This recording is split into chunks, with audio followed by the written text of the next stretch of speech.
everybody. Welcome to Teacher's Whine with Jenn and Justine. How's everybody doing today? It is cold. Oh, it's so cold. We actually just got sent home from work early because the roads were so bad. Lots of visibility issues, but you know, how was your week otherwise though, Jen? It's been good. I think the kids are finally feeling a sense of, I guess, routine back in the classroom. It took us a while to be there. It's been such a weird month where we start middle of January or second week of January, and then we're having to relearn our routines a little bบ. Oh yeah, that's always a fun time right after Christmas. Exactly, and especially with the first lockdown, right? Yeah. Oh, sorry, I should correct myself, with winter break. Yes. But yeah, so that's been quite interesting. I feel like this week is the most normal. I've seen them as normal as we can be during this time. Normal in air quotes. Yeah, in Alberta, I guess, right? Yeah. And how about yours? It was kind of like a relaxing, I can breathe again week, because leading up to report cards and everything, things were getting quite busy, and we always spend so much extra time getting those done properly, and this year was a little more stressful, having to answer to a few different principals. So this week was quite nice for me. Yay! Oh, that's good. That's true, because you've got principals from all over. Yeah. So different expectations. Yeah, and actually it turned out to be completely fine. I was given a template from the board, essentially, that I just followed, and so it was quite easy this time around. However, always stressful that you're going to put something wrong on a legal document. Yep, absolutely. No, that's fair. We had that stress just in the normal classroom. Yeah. So I can imagine that with multiple schools. Yeah. Perfect. But so this week, what we wanted to do, we wanted to bring you a few of the things that Jen and I really have liked to do over the years in our classroom. So this might be pre-COVID information, or it might be from stuff that we're doing during COVID. But essentially, it's going to be a little phys ed and science/math heavy, because that's what we specifically teach. Hopefully, if you don't teach those things and you're listening to this podcast for ideas, maybe you'll be able to take something that we say and apply it in a different way.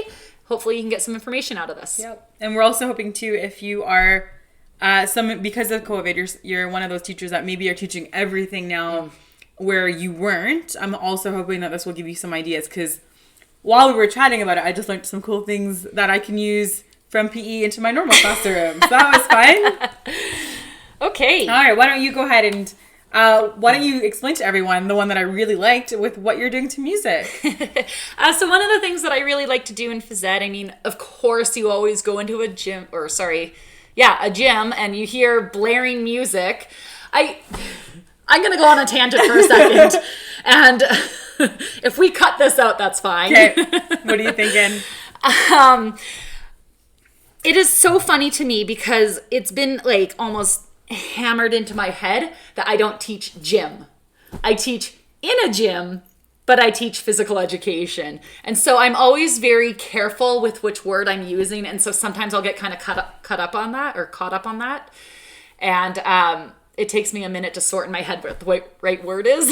Okay, that makes sense. I personally don't care. I don't care if you call me a gym teacher, but I do know that there are a lot of teachers who teach phys ed who are no, I don't teach gym. And that's fine for me. I don't care. But someone else might want that distinction. Because, there is a difference when you're teaching actual fitness skills versus a gym. I can see the difference. Yeah, and I know that's a big issue for some people, so I just want to use the proper language, which I don't always do.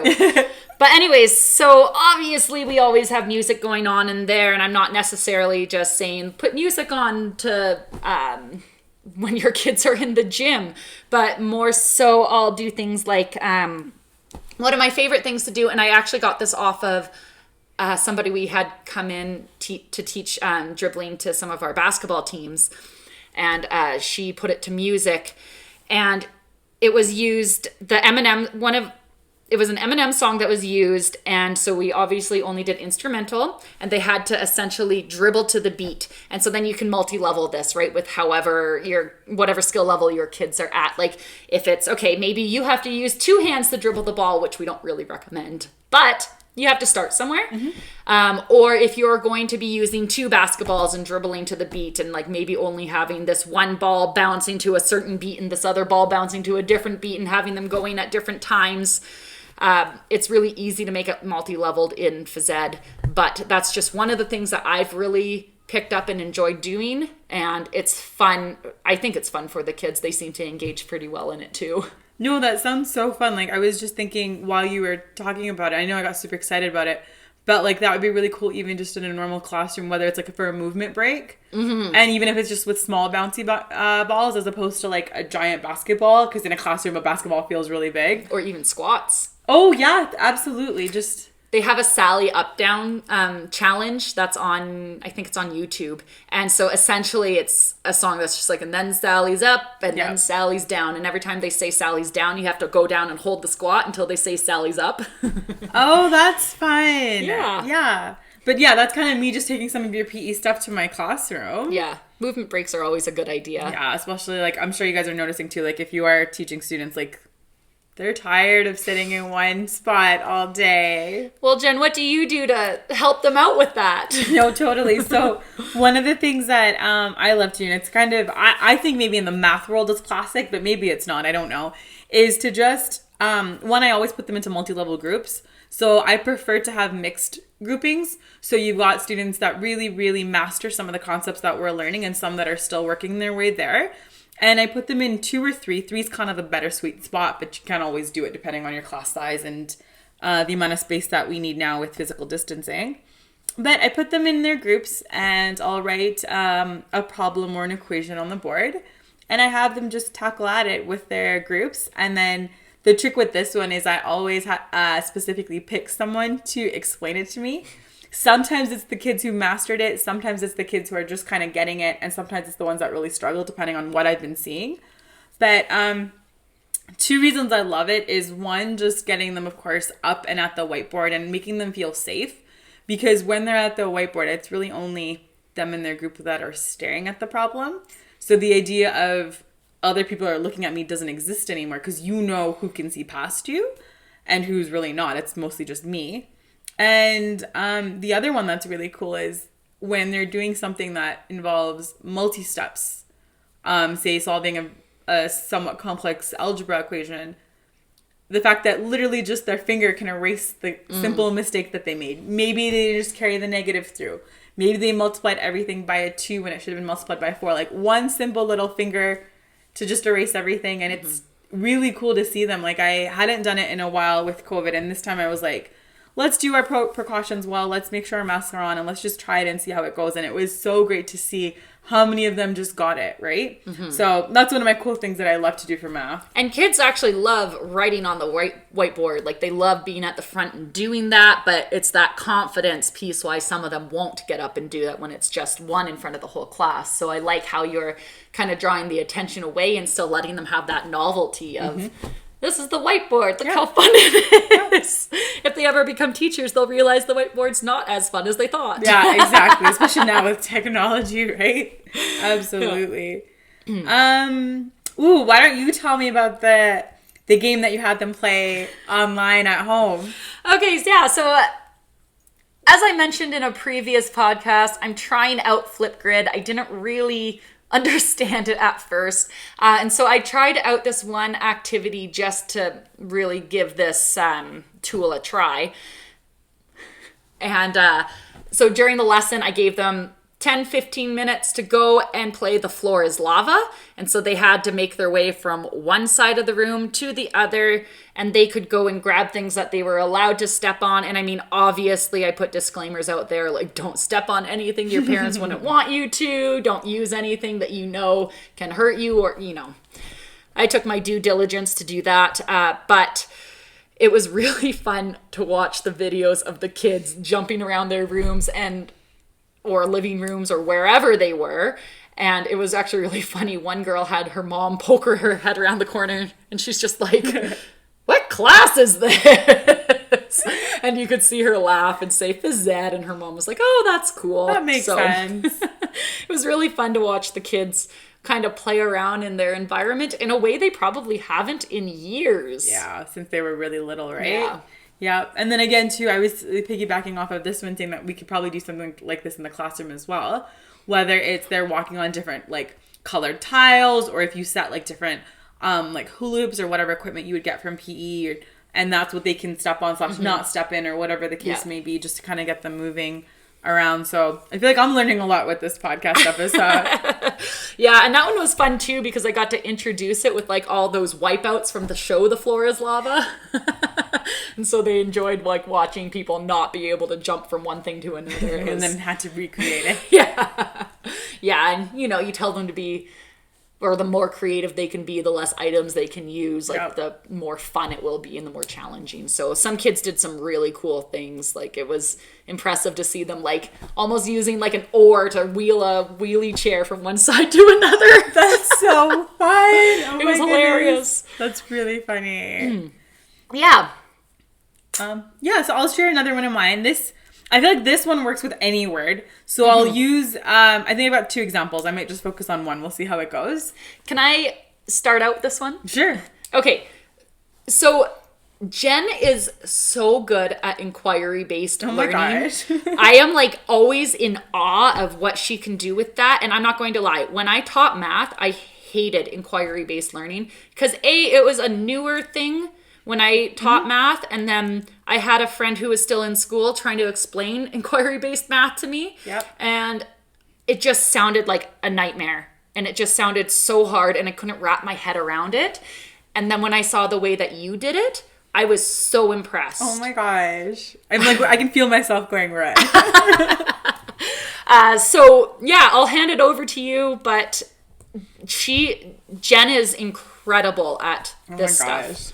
Okay, I don't know about that. But so like, before I even just get into like the math piece behind it, kind of what I do with any terminology. So, I don't know about like your students or your kids at home or whatever, but I find our kids, if you give them a new word, it's just like, what do you mean? Right? So one of the things that, I've kind of explored through, I guess, teaching in PD sessions is to give them a word, but to build upon it with other words. So I'll do it with the science example first, and then I'll go with the math example. With the science one, for example, say you're talking about environmental chemistry. That itself just sounds very complex, and I don't know what's coming to your brain. In my brain, I just see like people in lab coats and working on something and talking about climate change. I see like a tanker spill. Right? Yeah. So it's for already now for a 14-year-old, they're like, what? That's a lot. So I wouldn't even propose the introduction to that unit that way. I would just start off with, well, what is environment? And have them brainstorm different ways of environment. So environment is maybe the temperature. Maybe it's our environment inside our school. Maybe it's our use of recycling and composting and taking out the trash in black bins.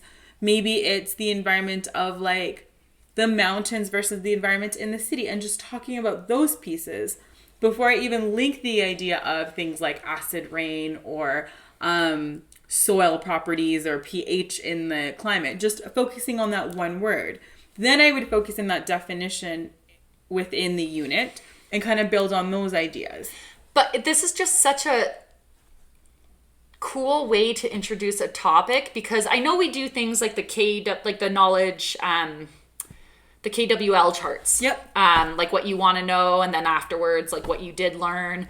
I know we do those a lot, and I think that those, if you do that all the time with your kids, it can get kind of repetitive. And so I just think that you do a good way of pretty much using that chart without actually using the chart, if that makes sense. Yep. Well, and that goes back to like what I was saying earlier, I think in the previous podcast with like the Wordles, right? Mm-hmm. Depending on the unit, I will do the Wordle so they can see it and come back to it, right? Mm-hmm. But for something as simple as like, I think environment is, it's important for kids to think they already know what a good chunk of these words mean or have an idea of what they mean. So how can they put those contexts together? And I think that's going to be an important skill for when they come across new words in their life, mm-hmm. right? How does that one word connect to something else they know, and what's that meaning? How are you going to figure out what this is? Exactly. I guess everybody has iPhones now. Yeah, but even then, right? I know, but you still have to figure out what a definition actually is, what it means, and what the context is. Like, I had a lesson on tolerance, but we were talking about drugs. Yep. And so a lot of kids went, and when they did their assignment, they just went and copied and pasted tolerance from Google. Got it. Yep. And they didn't relate it to the topic we were talking about. So no, that's exactly it. Yeah. Yeah. You're teaching them how to figure it out in the appropriate context. And I just, Yeah, no, I think it's an important skill. And I think, like I said, once they're able to understand that that's what it is, when they hear the word environment again, that idea of the science the science word will pop into their brain. Yeah. The other word that I did, and like Justine, actually, you reminded me about the whole lesson because it's been a while, was introducing something like circle geometry, which can be a very abstract concept in grade 9. I struggle trying to like teach it and bring it down to the kids' level. But so Justine was reminding me of a lesson where it was me and my partner teacher, and we just said, well, what's a circle? And they just had to think about where they see circles. So is it in your eyes? Is it our desk that we're sitting at the round tables? Is it a basketball? What is it? How would you create a definition for that then? Because it's not like a square that has 4 sides. It is the opposite of that almost, right? Or does it have multiple sides? Does it have no sides? And just talking about that. And then the next question was like, well, what would happen if you had a circle and you cut it in half? So then that would be like the diameter, right? And I always often, if I can relate math to food, I will always do that. So I'm sure I talked about pizzas. I often do that when I relate to fractions. Mm-hmm. And, like what would that look like? Mm-hmm. Or a cake and fractions, and just anything to connect this abstract idea to something that they already have prior knowledge to, I think is so important. I hear you. I get hungry every time I use fractions. That was hilarious. But yeah, that's more or less my trick for like trying to build their vocabulary. And I actually love that because I actually introduced a word to them 2 weeks ago that I thought that they would know. And then this is really funny because a lot of the teachers at our school who are teaching phys ed there right now are coming out with the exact same thing. Kids aren't understanding the phys ed language. And so then now we're starting to take terms and break them down. Not that I'm a part of that because I'm not in school. Yeah. But I've helped it a little bit and create some direction for what those teachers want to do. Again, I've helped a little bit, but like even things like they're starting with a word of the week. Yeah. So this week was agility. And so what does that look like in each unit that you're doing? And things like that. But I brought up the word integrity because my husband did a podcast on it and I was really into it. So I brought up the word sports integrity to my class and they didn't even know what integrity was. Yeah. And so I wish that we did this podcast like 2 weeks ago. Yeah. Because then I would have approached this exactly how you just explained it. And I think it would have been a lot more interactive of a lesson. Yeah. Yeah. Because once they connect to it, they're going to feel confident. And then they're more able to buy into like what you're, I don't want to say selling, but sometimes that is what it feels like a little bit, right? Yeah. Definitely. Oh, yes. Okay. So this one I wanted to ask you about just to give our listeners a different idea. Your fitness/nutrition plan, which I thought was a really cool way to keep them engaged online. I tried. So with this, I honestly don't know what other provinces or countries curriculum look like for phys ed. I've looked at the BC one briefly because I used to teach there for 1 year. Don't really remember it. But the way it works for our curriculum is we have essentially A, B, C, Ds of phys ed. A's are like your skills. B's are all the benefits of fitness. C's are like your cooperation STEM, like how you work with others. And then D is pretty much like your participation, doing it daily for life is what it is. And so when we actually mark our report cards, we only have on our report card this indicators for STEMs A, C, and D. So that B STEM is always hard. And what's really neat about being online right now is we can take the time and actually go over the B STEM, because in there it's things like fitness planning and nutrition planning and how are you going to reach this goal, which is hard to sit down in 50 minutes and do with kids in person. Mm-hmm. And especially since this is like the 1 hour a day that they get up and run around, you don't really want to sit there and do paperwork stuff with them. So it was cool to get to focus on that part of it for once. And I used to be a personal trainer. My sister's a personal trainer. She's in wicked shape. I've learned a lot from her over that. not being in wicked shape, but about how to get there. And so it was really fun to sit there with the kids and they go, okay, well, what do you want to accomplish in phys ed? And so then some of them, well, I don't know. And I tried to really steer away from that losing weight because I do not think that's a healthy mindset for kids. I think that if they do need to lose weight, a doctor can tell them that, not their phys ed teacher. Yeah, agreed. I think that I can help them enjoy being active, which will hopefully help with that. And sorry, I just want to interject too. It's like, we don't want them focusing on the idea of losing weight. Yes. Because weight to me is so subjective. Because if you're gaining muscle mass, that's very different. If you're only judging your health by the scale, well, it's going to go up if you gain muscle, male or female. Yes, exactly. And I actually ended up having some kids put in that they wanted to lose some weight. And some were like 5 pounds. One person had recently had surgery and wasn't able to be active, so gained a little bit of weight because of that and wanted to lose like 40 pounds. And that's where I had to step in. I contacted the parent and, said this isn't great for mindset, and if the doctor says they need to lose weight, I'm happy to help them, but we need to come up with a better number. So I didn't like take it totally off the table, but I was just very careful about that. But anyways, so the first step of their project was they had to come up with a goal for their fitness, and they had to use the SMART principles. And I made sure that they made it measurable so that they knew exactly when they accomplished it. And that was hard working with kids to try and figure that part out. I really wish I did do this project differently. I wish that I made each step due at different times, which I didn't do. I wish I chunked it out differently because I did chunk it, but it was still all together. Yes, I remember you saying that. Yeah. So if I was online again, teaching this again, I would do it completely different, but I would do the same project. Because I do think it is really cool that they get to learn this, because when I went to the gym when I was 18, I had no idea what I was doing. I worked at a gym, and so then I was lucky that I got discount on personal training, and so then that's what kind of got me more into this world, I guess, actually. But you don't know how to work out. Yeah. Like, you absolutely don't. And my main goal as a phys ed teacher is to help kids find something that they're passionate about so that they can be active and healthy after they don't have a phys ed teacher telling them to run. I agree. Yeah. And so anyways, that was the point of my assignment. And it was really cool, some of the stuff I got back. And now the kids are in the section of the plan where they're actually using their plan for their weekly physical activity hours. And so it's really neat to see the kids going, well, this part's not really working and this part's great. And it's been a really cool learning process. And it's been fun to guide them through it, to be very honest.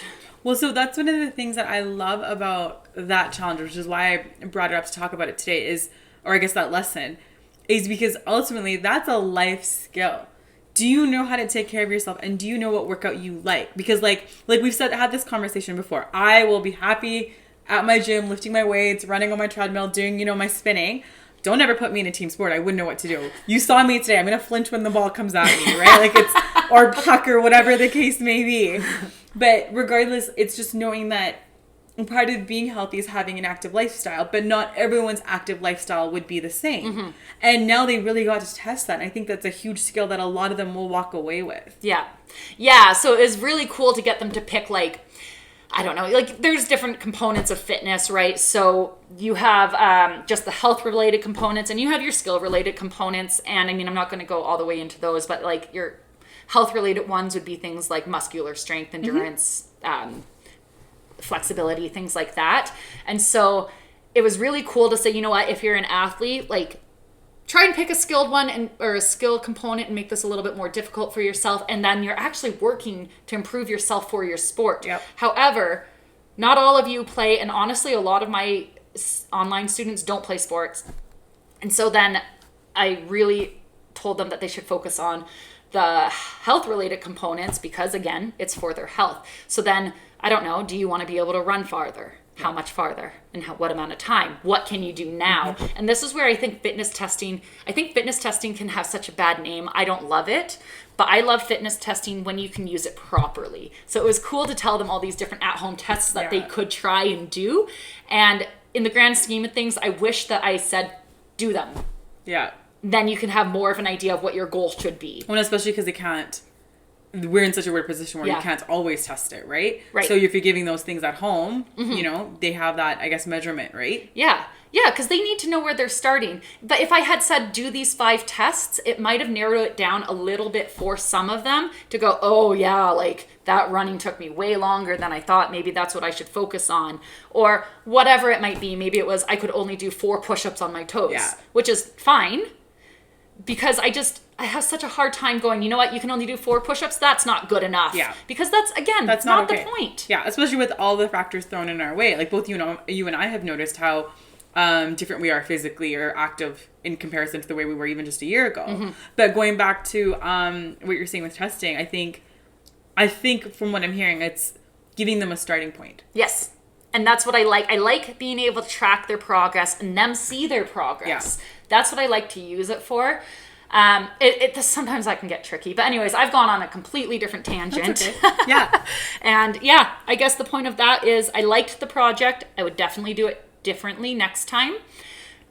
But I mean, that's how we learn. Yeah, exactly. And especially with the first time rolling it out with online, right? Yeah. No, that's fantastic. Okay, so my other one that I've used this one I think every year that I've taught science now that we're actually thinking about this. So I'll put the link in the description below on Anchor. But it's called origami, and I'm well aware it's not origami, it's just paper folding. Yeah. But it's two things. So one, we're getting kids, so it's about making a DNA model, and you're making it out of paper. And there's 2 versions of it that float around. The one that I give to most kids is where they have to go through and color it. And what they're doing is they're coloring each nucleotide to each other. So A and T gets paired up. If you're not a science person, just know that the colors are important. You guys don't see my face right now. Yeah, exactly. She's like, what is she talking about? If you didn't want to use it that way, or if your kids are struggling with that concept, you can give them a colored version. But regardless, the folding is on YouTube, so they can work on their own pace. My kinesthetic learners love it. And what you end up with when you're done folding is a paper that starts to twist and mimics the double helix of DNA. And they're also looking at, you can take it further and give them, time to research, what do the letters mean? Or do the letters code for different genes? You could also use it in high school with grade 12s. But it's just such a fun, simple way to get kids thinking about DNA. I almost, in some years, have just given them the video and the worksheets. Hey, figure this out. Here's a couple of pieces of paper to work with it. This year, I definitely gave more versions of the colored ones where they went and just folded it and followed the patterns. And other years, we've talked about DNA all the way through and then build the model. And it's just such a fun thing to really think, because we can't get our hands on DNA, and because we might not understand the way the nucleotides are pairing up, here's a way that you're coloring it, and here's a way you're folding it, and you're working on a project that's so unique to your DNA. And I mean that, no pun intended with that, but it's really, really cool to see them kind of light up with that. And so I've got them in my classroom hanging from the ceiling, and it's just a fun little project that you really do see your tactile learners who maybe don't understand some of the concepts of something as complex as DNA right away really get it in something like this. So that's kind of one of my fun ones. So which way did you like teaching it the best? Did you like having them do it at the beginning, middle, or end of the unit the most? I think it really depends on the kids. Okay. Definitely depends on the kids, because I know they're not all the same? In theory. Just kidding. I know one of our other coworkers who also used it the same lesson this year. She said she almost wished she gave more students the colored versions, because they spent so much time trying to color it. Then it maybe just they felt like should a waste. Yeah. So it really does depend, but yeah, it's still a cool lesson. Gets them kind of using their brains and their tactile skills for a concept that's quite complex. I don't understand it, so. Oh well, guess what we're doing after this podcast, guys. Get me some colored paper. I got a ton of construction paper. Let's do it. But okay, so then let's lead into our segment then, because talking about Jen's wonderful classroom, she also has one of the prettiest classrooms I have ever seen. Again, I don't think this is true, but but Jenn is very Pinteresty. I should just start calling you Pinterest Jen. I feel like this happened with 2 other coworkers calling me this while you were on mat leave. I don't know. This seems to be a thing, but yeah, I like decorating stuff. I've always been that way. I think my second job would have been interior design if I didn't go into teaching. So I think what we wanted to discuss was like the functionalities of it, right? Well, we're gonna name this segment Jen's Pinterest classroom. Perfect. And then I'm gonna let her give you all her wonderful ideas every time we do the segment. Don't spill all your beans all at once. Okay. So I'll talk about maybe 3 things that I've done, and then what I'll do is I'll also post photos on Instagram so you guys can take a peek at it. So while we think about it, one of my favorite ones, and it sounds so simple, but it's actually such a cool thing, is just a calendar I made out of a poster frame. Mm-hmm. So I got the poster frame from Michael's, and then I used paint chips on the inside to represent the days of the week. And I've got the letters of the days of the week at the top. So this makes more sense if you take a look at the photo. But with the poster frame, it's like plastic glass almost. Mm-hmm. I think it's called plexiglass. Yeah. I'm not sure. And I love that because the kids get really involved in treating it like a whiteboard. So they often actually make out the calendar for me. They'll fill it in every month. Oh, fun. Yeah. So that's kind of a fun thing for them to do in terms of like leadership. But I really do like it because you do see them looking at it like, oh. So for example, like with this week, we've got teachers convention coming up. Mm-hmm.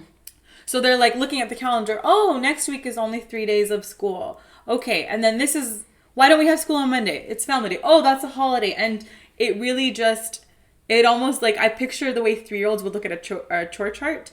This is what they're doing because that's a skill they don't have yet. It just draws their attention to it, and it's just like what we're supposed to do at the beginning of every lesson. Tell them like where we're going and what the point of it is. So it's just kind of like sitting there telling them where they're going for that month. Exactly. And I know some of you guys are like, oh, well, I've got it on a calendar. I can always put the calendar on the smartboard. And I've done that before too, but I find having the physical calendar, and when you can get, again, their buy-in into it, they themselves start reminding each other, oh, this project is due this day. Look, it's on the calendar. Miss Mahal, when's this due? Look over there. Yeah, exactly. So that's really cool. And I think some of my kids that are very organized appreciate that because then they've got something that they can look to. So that's one of them. Another one that I love, and the board was already made for me. So it's again, it makes more sense with the pictures. I almost feel like I should do a video about this. It's a blackboard that's made out of wood, and it's got, again, the days of the week on it, and it's got little clips on it. And this definitely was used way more pre-COVID than now because of how many things kids can touch. But whenever I'm done with a lesson, you as teachers would understand this. We always have those extra set of handouts. Mm-hmm. We always have at least 2 or 3 on our hands. That goes on there. And then so the second the kid comes back the next day, hey, what did we do yesterday? I just literally do that. I point to it. There it is. Go get it. And I used to have, before COVID, like a chalkboard sign that's like, if you were away, grab your worksheet so they know what they missed.